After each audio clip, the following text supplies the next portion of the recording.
Steven Spielberg ha dedicado su carrera a redefinir cómo vemos la guerra en la gran pantalla, pero aquí está el giro. Aunque hizo Salvar al Soldado Ryan y La Lista de Schindler, él todavía se rige por un puñado de películas bélicas que lo formaron mucho antes de ser el rey de Hollywood. Algunas son éxitos de taquilla, otras se hicieron con presupuestos muy ajustados y una es tan sensacionalista que nunca esperarías que fuera su favorita de todos los tiempos. Entonces, ¿qué películas obliga a Spielberg a sus amigos a ver año tras año? Sumerjámonos en las 10 películas de guerra que él dice que absolutamente tienes que ver. El desafío de las águilas, 1968.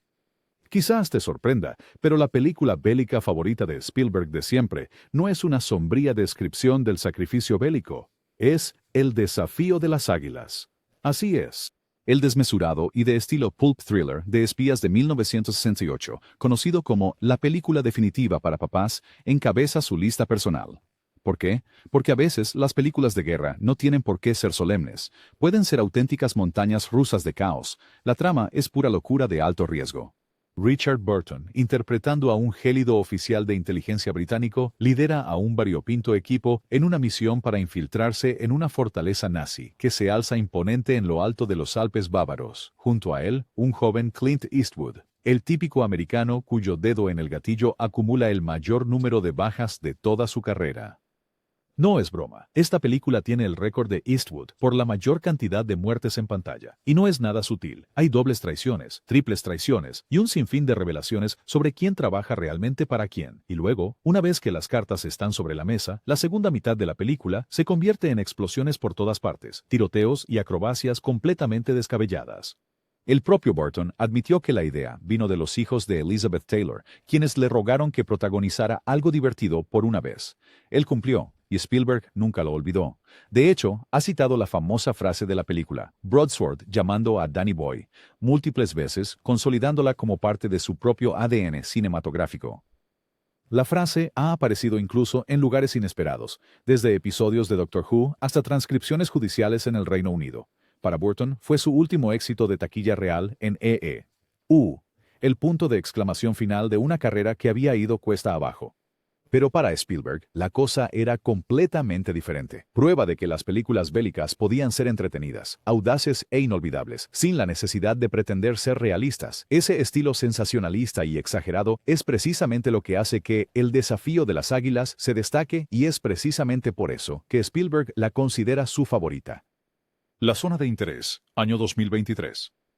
Spielberg sorprendió a la gente cuando calificó La zona de interés como la mejor película sobre el Holocausto que había visto desde La lista de Schindler. Ese es un gran respaldo, considerando que La lista de Schindler es, sin duda, su obra más importante. Pero la obra maestra de Jonathan Glazer de 2023 se ganó ese elogio al adoptar un enfoque poco convencional. En vez de mostrarnos directamente campos de batalla o campos de exterminio, se detiene en la silenciosa y espantosa banalidad de la vida que transcurre justo al lado de Auschwitz. La trama nos presenta a Rudolf Höss, el comandante del campo de concentración, y a su esposa, Hedwig. De un lado de la pared se encuentra el sufrimiento humano a escala industrial. Por otro lado, un jardín familiar idílico, perfecto, con picnics, niños jugando y las rutinas domésticas de cada día. Ese es el genio y el horror de la visión de Glazer. Él nos muestra cómo la vida más ordinaria coexiste con un mal inimaginable, cómo la comodidad y la atrocidad pueden, literalmente, compartir la misma línea de valla. Spielberg elogió el poder de la película para capturar lo que Hannah Arendt una vez llamó la banalidad del mal. La zona de interés explotó tras su estreno en Cannes, donde ganó el Gran Premio. Llegó a recaudar más de $52 millones, una cifra masiva para una película de autor tan austera. Recibió 5 nominaciones al Oscar, arrasó con los BAFTA y generó controversia después del discurso de aceptación del Oscar de Glazer. Pero a pesar de todo el revuelo por los premios, lo que más le importaba a Spielberg era su inquebrantable honestidad. Él reconoció la audaz decisión de la película de rechazar el espectáculo, de negar la catarsis, y en su lugar atrapar a la audiencia en la inquietante y perturbadora monotonía de la vida cotidiana de los perpetradores. La aprobación de Spielberg tiene un peso considerable y significativo. Recuerda que él no suele dar elogios a la ligera cuando se trata de representaciones del Holocausto. Él es ferozmente protector con el tema, especialmente después de haber realizado La lista de Schindler. Al considerar La zona de interés un digno sucesor, estaba efectivamente pasando la antorcha, reconociendo que Glazer logró capturar algo sumamente poderoso. Algo nuevo y profundamente necesario. Al final, Spielberg la admira porque no se trata de héroes o villanos en el sentido más tradicional. Se trata de personas que eligen no ver, gente que vive cómodamente mientras ocurren atrocidades justo al otro lado de los muros de su jardín. Y esa es la clase de confrontación moral a la que Spielberg cree que el cine debería obligarnos. Campo de batalla, 1949. Antes de que Spielberg empezara a transformar el cine bélico, era solo un niño pegado a la televisión, devorando viejas películas en blanco y negro. Uno de los títulos que nunca lo abandonó fue Battleground. Estrenada en 1949, fue la primera gran película de combate de Hollywood después de la Segunda Guerra Mundial, y cambió la forma en que se hacía el género. Spielberg más tarde la consideraría una de las películas que más lo inspiraron en su carrera como cineasta. La película dramatiza la batalla de las Ardenas, centrándose en un pequeño escuadrón de soldados estadounidenses atrapados en Bastogne. Lo que la hizo verdaderamente innovadora y un hito fue su cruda y palpable autenticidad. El guionista Robert Pirro había luchado él mismo en la batalla como sargento mayor con la 35ª División de Infantería.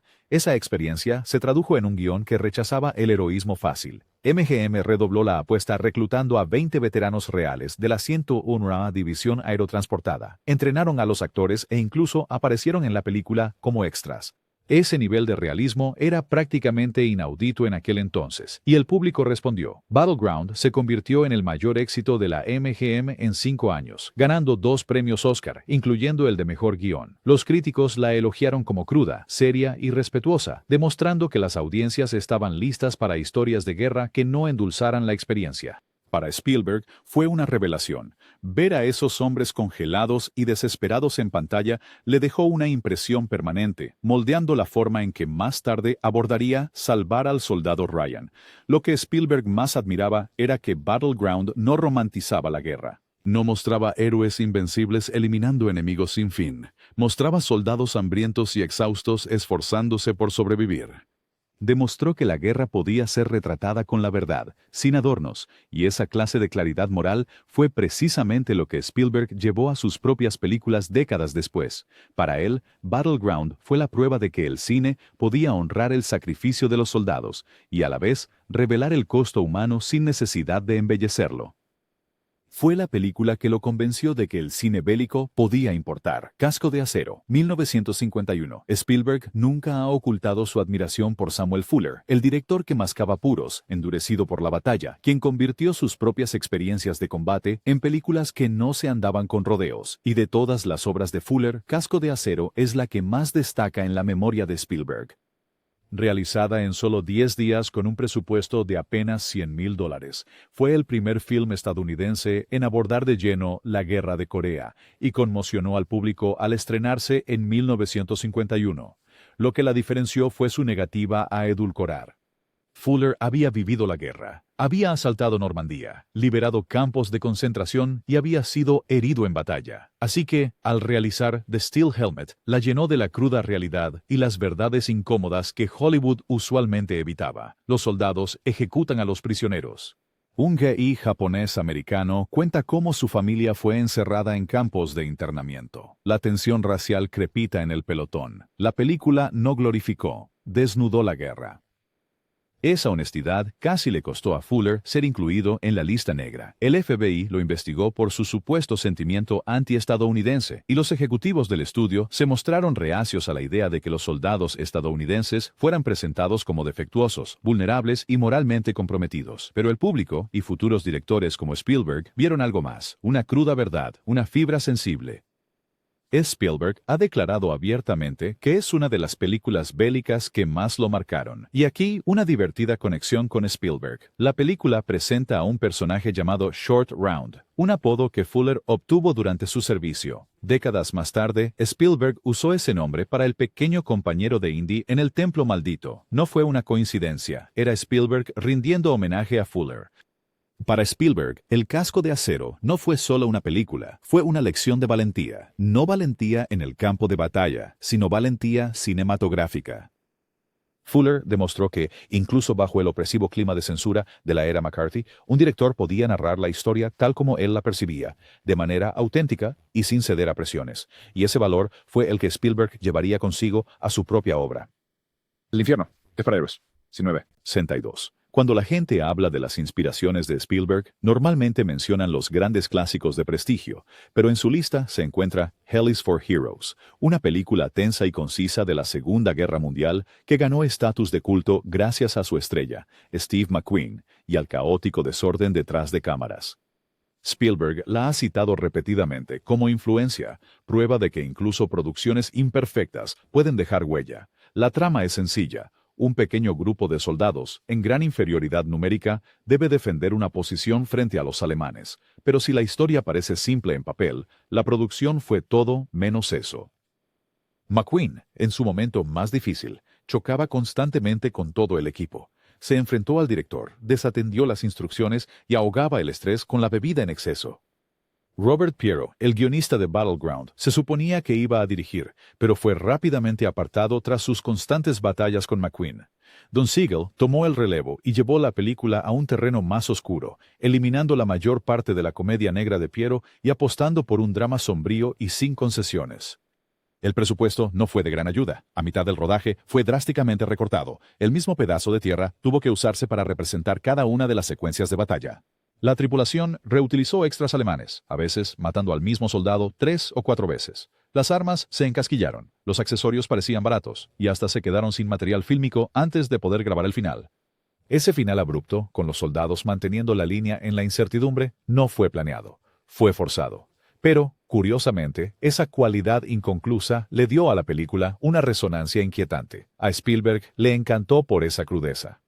No estaba pulido, no era perfecto, pero se sentía real de una manera que las películas de guerra más pulcras no lo hacían, y en la actuación tensa y contenida de McQueen, vio el tipo de soldado moralmente complejo, que más tarde pondría en el centro de Salvar al soldado Ryan.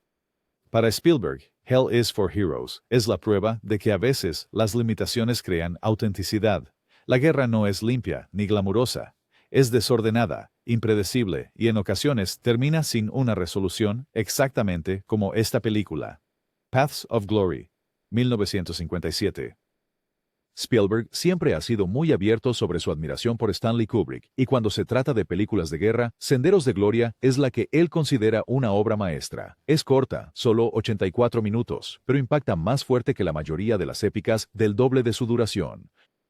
Para Spielberg, la verdadera carga emocional de la película se concentraba en una única escena. Cuando Kubrick falleció, Spielberg le rindió un sentido homenaje proyectando la secuencia de la taberna de Senderos de Gloria ante una sala repleta de invitados. Simplemente una sola escena.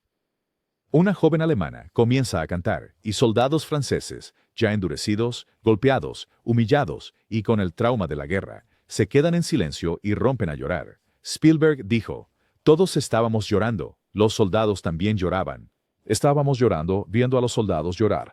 La historia en sí es brutal. Kirk Douglas protagoniza como el coronel Dax, un oficial francés al que se le ordena liderar a sus hombres en un ataque suicida contra una fortaleza alemana conocida como el Hormiguero. Cuando la misión inevitablemente falla, los generales se niegan a asumir la culpa. En su lugar, acusan a los soldados de cobardía y someten a juicio a 3 de ellos, arriesgando sus propias vidas. El resultado es tanto una película de guerra como un drama judicial que expone la crueldad de la burocracia militar. Francia lo odió. La película fue prohibida allí hasta 1975 por su mordaz retrato del liderazgo francés. Pero Douglas la consideró la mejor actuación de su carrera y críticos de todo el mundo la aclamaron como una de las mejores películas antibélicas jamás realizadas. Spielberg vio en ella lo que él mismo buscaría más tarde: la guerra no como gloria, sino como tragedia, futilidad y colapso moral. Para Spielberg, Senderos de Gloria demostró que no necesitas grandes escenas de batalla para capturar la verdad de la guerra. A veces, todo lo que se necesita es una canción tranquila en una taberna para devastar a la audiencia. Lawrence de Arabia, de 1962. Si hay una película de la que Spielberg habla más que de casi cualquier otra, es Lawrence de Arabia. Lo ha llamado un milagro. Ha descrito a David Lean como su gurú y admitió que casi lo convenció de abandonar el cine por completo. ¿Por qué? Porque el listón de repente le pareció inalcanzable. Spielberg lo vio por primera vez de adolescente, proyectado en 70 milímetros con un potente sonido estéreo. Salió del cine en shock, preguntándose si alguna vez sería lo suficientemente bueno para competir con lo que acababa de presenciar. durante semanas. Volvía una y otra vez. La vio una vez por semana, durante un mes, cada vez asimilando más del genio de Lynn. Al final de ese ciclo, Spielberg había cambiado por completo. En vez de intimidarse, se inspiró. Él dijo, esto es lo que voy a hacer, o voy a morir en el intento. Tanto significó esta película para él, y no la admira solo en privado. Spielberg proyecta Lawrence de Arabia cada año, y obliga a sus amigos a soportar las casi 4 horas de duración con él. Para él, no es simplemente una película de guerra, es una lección de narrativa cinematográfica, de su alcance, de su espectáculo, de la ambigüedad moral y de cómo la guerra redefine la identidad. La película en sí, por supuesto, es monumental. T.A. Lawrence, interpretado por Peter O'Toole, es un hombre dividido entre culturas, atrapado en los vastos paisajes desérticos que se convierten en personajes por sí mismos. Se trata de la guerra, pero también de ego, de la política y el alto costo de convertirse en una leyenda. A Spielberg le encanta porque no se acobarda al mostrar cómo la guerra seduce y destruye al mismo tiempo. No se trata de la victoria, sino de la transformación, a menudo de la que no se puede regresar. Para él, Lawrence de Arabia no es solo una película esencial, es el filme que lo convirtió en quien es. Los mejores años de nuestra vida, 1946. Spielberg ha dicho a menudo que las películas de guerra no deberían ser solo sobre balas y campos de batalla, deberían tratar sobre lo que ocurre cuando la lucha se detiene. Para él, ninguna película lo capta mejor que Los mejores años de nuestra vida, estrenada en 1946, pocos meses después del fin de la Segunda Guerra Mundial, contaba una historia que Estados Unidos necesitaba desesperadamente oír. La guerra podría haber terminado, pero para los hombres que lucharon, la batalla apenas comenzaba. La película sigue a 3 militares que regresan a casa en un pequeño pueblo de Estados Unidos. Está Fred, un bombardero condecorado que no logra encontrar un trabajo estable. Al, un sargento que se desilusiona profundamente con la vida civil, y Homer, un marinero que perdió ambas manos y ahora debe afrontar el doloroso proceso de adaptación al regresar con su prometida. Nada de todo esto es realmente glamuroso. No hay desfiles, ni tampoco discursos heroicos, solo hombres comunes lidiando con el trauma, la alienación y la abrumadora pregunta de cómo seguir adelante. Spielberg la califica como una de las películas más honestas que se hayan hecho jamás sobre la guerra. No se centra en las batallas, sino en las profundas consecuencias, los efectos dominó que repercuten en las familias, en las relaciones personales y en comunidades enteras. Tom Hanks dijo una vez que es la mejor película jamás hecha sobre la generación de la guerra, y Spielberg está de acuerdo. Él admira cómo el director William Wyler, él mismo un veterano que voló misiones de combate, se negó a endulzar la realidad. El público en 1946 reaccionó con una emoción abrumadora. La película se convirtió en el estreno de mayor recaudación desde Lo que el viento se llevó y arrasó en los premios Oscar, obteniendo 7 galardones, incluyendo el de mejor película. Ajustada por la inflación, generó más de $500 millones, pero para Spielberg estas cifras no tienen importancia. Lo que importa es su relevancia atemporal. Mírala hoy, y todavía se siente terriblemente real. Para él, los mejores años de nuestra vida es esencial porque nos obliga a mirar más allá del campo de batalla y a enfrentar la parte más dura de la guerra, aprender a vivir de nuevo. El día más largo, 1962. Antes de que Spielberg redefiniera el día D en Salvar al Soldado Ryan, estudió El día más largo. Esta épica estelar y de gran escala fue la visión cinematográfica definitiva de la invasión de Normandía durante décadas, y el propio Spielberg la ha citado como visionado esencial, no porque sea impecable. Él pensó que su pulido espectáculo necesitaba corrección, pero porque le mostraba tanto las posibilidades como las limitaciones de contar una historia tan masiva. Filmada en blanco y negro, con un presupuesto que se disparó a $10 millones, enorme para la época, la película reunió un elenco que era prácticamente un quién es quién de la época.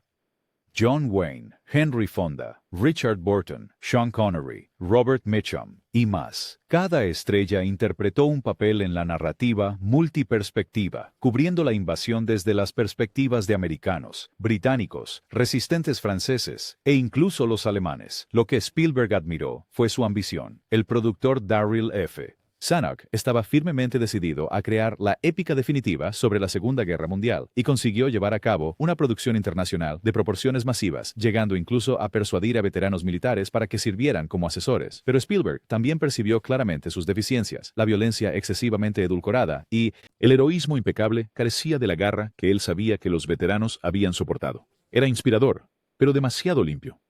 Por eso, El día más largo se convirtió en un modelo y un desafío para Spielberg. Le mostró la importancia del alcance, pero también la necesidad de una honestidad brutal. Cuando finalmente hizo Rescatando al soldado Ryan, diseñó intencionalmente la secuencia inicial del día D como una corrección, cámaras temblorosas, sangre caótica y sin glamour de estrellas.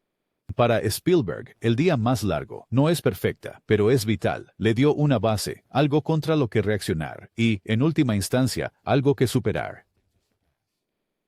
La lista de Schindler, 1993. Podría parecer trampa incluir una de sus propias películas, pero el propio Spielberg insiste en que La lista de Schindler es una visión esencial para cualquiera que quiera entender la guerra y su costo humano. Más que cualquiera de sus otros proyectos, este fue el que casi lo destruye. Rodada en un crudo blanco y negro, con cámaras de mano y sin el típico brillo de Hollywood, la película narra la verdadera historia de Oskar Schindler, un empresario nazi que salvó a más de 1000 judíos durante el Holocausto, dándoles empleo en sus fábricas. Spielberg ha admitido que ni siquiera quería hacerlo al principio. Intentó pasar el proyecto a directores como Martin Scorsese y Roman Polanski, dudando si tenía la madurez necesaria para abordar un tema así, pero finalmente se dio cuenta de que no le quedaba otra opción. Esta era su responsabilidad, y el resultado fue una película tan poderosa que lo cambió para siempre. Rechazó un sueldo por la película, llamando a cualquier ganancia dinero manchado de sangre. Rodó en exteriores en Polonia, a pocos kilómetros de Auschwitz. Se apoyó en los sobrevivientes para obtener orientación. La experiencia lo dejó emocionalmente agotado, tanto que pasaba las noches llamando a Robin Williams, buscando un poco de humor solo para poder soportarlo. El impacto fue realmente asombroso. La lista de Schindler ganó 7 premios Oscar, incluyendo Mejor Película y Mejor Director, y es ampliamente considerada como una de las películas más importantes que se hayan hecho jamás. Pero para Spielberg, el verdadero legado no son los premios, sino la educación. Él estableció la Fundación Shoah con el fin de preservar los testimonios del Holocausto, garantizando que las futuras generaciones nunca los olvidaran. Spielberg dijo una vez, «Esto no fue una película, fue algo que le sucedió a él». La lista de Schindler no es opcional, es un imperativo moral. Desde emocionantes aventuras pulp como El desafío de las águilas, hasta dramas desgarradores como La lista de Schindler, el canon bélico de Spielberg es tan diverso como implacable. No son solo películas que a él le gustan, son filmes que lo formaron, lo desafiaron y en algunos casos casi lo detuvieron por completo. Y ahora son las películas que él quiere que tú veas. Así que, ¿cuáles de estos clásicos de guerra has visto y cuáles van directamente a tu lista? Déjanos tu opinión en los comentarios. No olvides suscribirte para más análisis profundos en la historia del cine. Y recuerda, a veces la verdad de la guerra no se encuentra en el campo de batalla, sino en las historias que contamos después.